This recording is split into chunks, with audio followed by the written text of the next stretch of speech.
खबर अकोला से है, जहां अकोट तालुका के वरुण में हिंदू मातंग सेना की ओर से लोक शाहीर डॉक्टर अन्ना भाऊ साठे की जयंती बड़े ही उत्साह और अनोखे अंदाज में मनाई गई। इस कार्यक्रम में गणमान्य व्यक्तियों को ज्ञानवर्धक व्याख्यानों और भाषणों ने उपस्थित लोगों का मार्गदर्शन किया।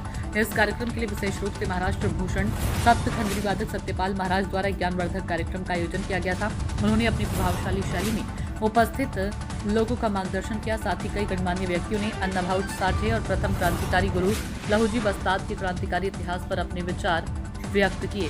धनराज सबकाल की रिपोर्ट। नमस्कार।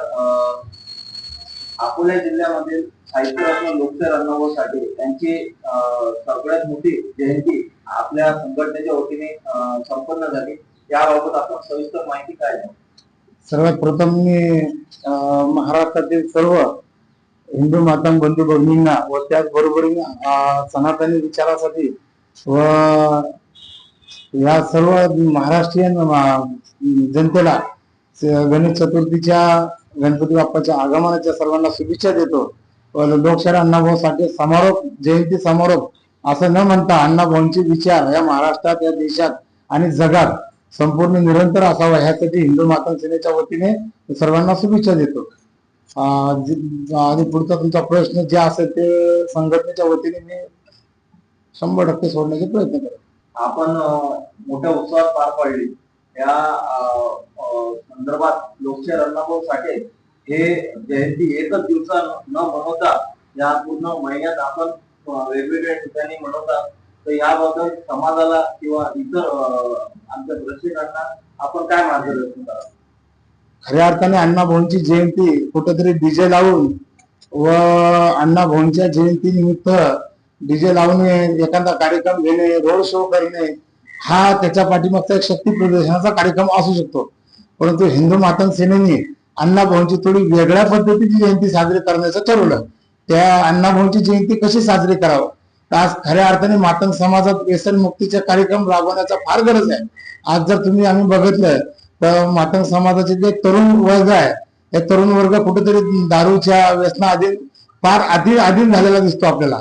तर हिंदू मातंग सेनेच्या वतीने जयंती साजरी कशी करावा, तर आमचा विजन असा आहे की गाव पातळीवरती वस्ती वाड्यावरती अण्णाभाऊंची जयंती त्या तरुणांना एक प्रबोधनात्मक कार्यक्रम देऊन त्यांना त्या व्यसन मुक्तीच्या कार्यक्रमातून त्यांचे दारू व्यसन जे काही व्यसन असेल ते त्यांचं सोडून त्यांचा परिवाराचा त्यांचा कसा विकास होईल, त्यांचा मानसिक विकास कसा होईल अशा पद्धतीची आम्ही जयंती साजरी करतो। आता तुम्ही बघितलं असेल वरुड जवता अकोट तालुका ह्या ठिकाणी अकोला जिल्ह्यातील सर्वात मोठी, अकोला जिल्ह्यातील म्हणण्यापेक्षा महाराष्ट्रातील सर्वात मोठी जयंती समारोपाचा कार्यक्रम झाला। त्या जयंती समारोपाचं आयोजन आमचे जिल्हाध्यक्ष गजानन भाऊ अवचार, आमच्या महिला विदर्भ अध्यक्ष सुषमाताई अवचार आणि श्रीकृष्ण भाऊ चव्हाण यांची कालच हिंदू मातंग सेना विदर्भाध्यक्षपदी नियुक्ती झाली।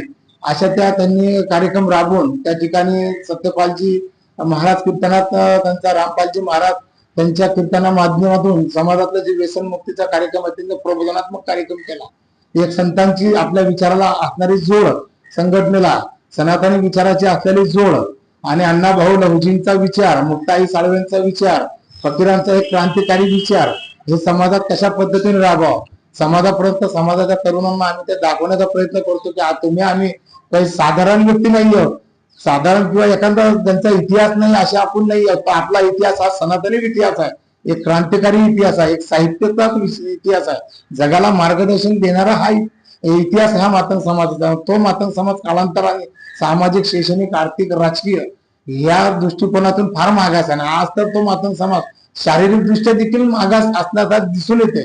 सर्वात जास्त रोगराई, गरिबी, आमच्यात व्यसनाधीन दळलेले तरुण यांना सर्वात प्रथम आम्हाला त्या प्रहात आणायचं आहे की जेणेकरून आम्हाला सामाजिक भान असलं पाहिजे, राजकीय भान असलं पाहिजे। अशा पद्धतीने हिंदू मातंग सेना संपूर्ण महाराष्ट्रभर काम करते।